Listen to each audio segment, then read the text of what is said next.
Hello and welcome to my channel Visa Associates और मैं हूं आपका गुरप्रीत। इस वीडियो में हम बात करेंगे how to calculate PR points for Australia और उसका स्टेप बाय स्टेप प्रोसेस मैं आपको बताऊंगा, क्योंकि बहुत सारे क्वेश्चंस आते हैं, बहुत सारी कंफ्यूजन्स होती है स्टूडेंट्स को। जो लोग ऑस्ट्रेलिया से बाहर हैं और वो माइग्रेट होना चाहते हैं ऑस्ट्रेलिया में, क्योंकि बहुत सारे क्वेश्चन आते हैं कि पीआर के पॉइंट कैसे कैलकुलेट किए जाते हैं, इसका सही तरीका क्या है। कोशिश करूंगा कि पूरा सिंपल वे से प्रोसेस आपको एक्सप्लेन करूं। तो अगर आप ऑलरेडी ऑस्ट्रेलिया में हो, स्टडी फिनिश कर चुके हो, या स्टडी कर रहे हो, फिनिश होने वाली है, जहां आप इंडिया में हो और आपके पास अच्छी एजुकेशन है वहां पे और आपके पास वर्क एक्सपीरियंस भी है, तो ये वीडियो एंड तक देखना। Maybe you are eligible to apply for a PR from overseas.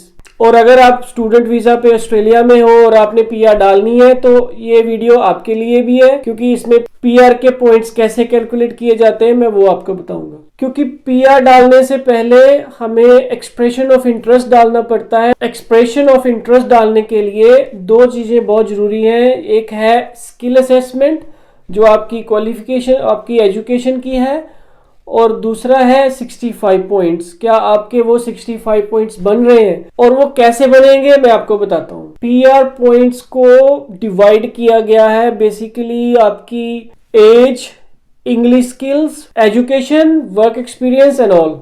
तो स्टेप बाय स्टेप मैं आपको बताता हूँ कि कैसे कैलकुलेट किए जाते हैं पॉइंट। अगर आप 189 सब क्लास लॉन्च कर रहे हो तो you need 65 points on your own, मतलब आपके अपने 65 पॉइंट्स चाहिए। और लेकिन अगर आप 190 190 सब क्लास डालोगे तो आपके अपने पॉइंट्स होने चाहिए 60 और स्टेट आपको देगी 5 पॉइंट्स, तो टोटल 65 हो जाएगा। और अगर आप डाल रहे हो 491 वीजा, आपके अपने पॉइंट्स होने चाहिए 50 और स्टेट की नॉमिनेशन से आपको मिलेंगे पॉइंट्स 15, तो टोटल हो जाएगा 65। तो age, education, English skills, work experience and all, ये कैसे काउंट होता है सब, तो मैं आपको बताता हूँ। सबसे पहले एज, अगर तो आप 18 इयर्स ओल्ड हो और अंडर 25 हो तो आपको मिलेंगे 25 पॉइंट्स। और अगर आप 25 इयर्स ओल्ड हो बट अंडर 33 हो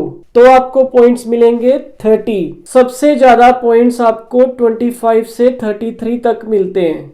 अगर आप 33 हो, अंडर 40 हो तो आपको 25 पॉइंट्स मिलेंगे। और अगर आप 40 इयर्स ओल्ड हो और अंडर 45 हो तो आपको 15 पॉइंट्स मिलेंगे।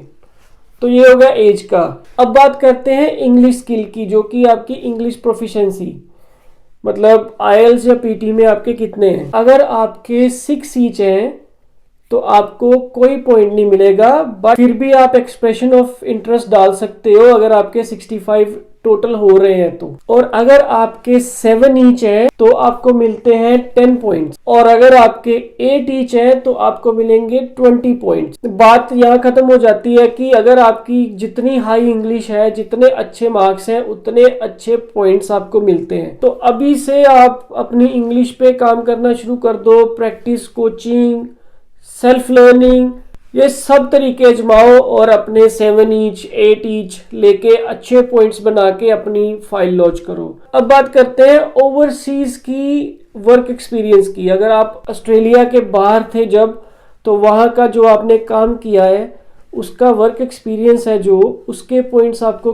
कितने मिलेंगे। अगर आपने ओवरसीज में 3 साल वर्क एक्सपीरियंस लिया है सेम ऑक्यूपेशन में तो आपको मिलेंगे 5 पॉइंट्स। तो अगर आपके पास 5 इयर्स का एक्सपीरियंस है ओवरसीज का सेम ऑक्यूपेशन का तो आपको मिलेंगे 10 पॉइंट्स। और अगर आपके पास 8 साल या उसके ज्यादा है आपको मिलेंगे 15 पॉइंट्स। तो ओवरसीज वर्क एक्सपीरियंस मींस भी आपने ऑस्ट्रेलिया के बाहर काम किया है और वो काम आप सेम ऑक्यूपेशन का होना चाहिए। ये नहीं कि यहाँ पे आपने अकाउंटिंग की है लेकिन इंडिया में आपके पास एक्सपीरियंस टीचिंग का है, तो वो नहीं चलेगा। अगर आपके पास इंडिया में अकाउंटिंग का एक्सपीरियंस था और यहाँ पे भी आपने अकाउंटिंग स्टडी की है तो आपका वो एक्सपीरियंस काउंट होगा। अगर आप ऑस्ट्रेलिया से बाहर हो और आप माइग्रेट होना चाहते हो और आपके पास डिग्री है, उसको असेस करवा के अपनी इंग्लिश अच्छी करके और अपना एज ग्रुप चेक करके प्लस वर्क एक्सपीरियंस देख के भी मिनिमम 3 साल का तो चाहिए ही चाहिए अगर 5 पॉइंट्स भी लेने हैं तो। अगर जितना ज़्यादा होगा तो उतने अच्छे पॉइंट्स भी मिलेंगे। अगर आपके वर्क एक्सपीरियंस में पॉइंट्स कम है तो आप इंग्लिश में मेहनत ज़्यादा कर लो, उसमें 8 ईच लेके 20 पॉइंट्स बना लो वहाँ पे।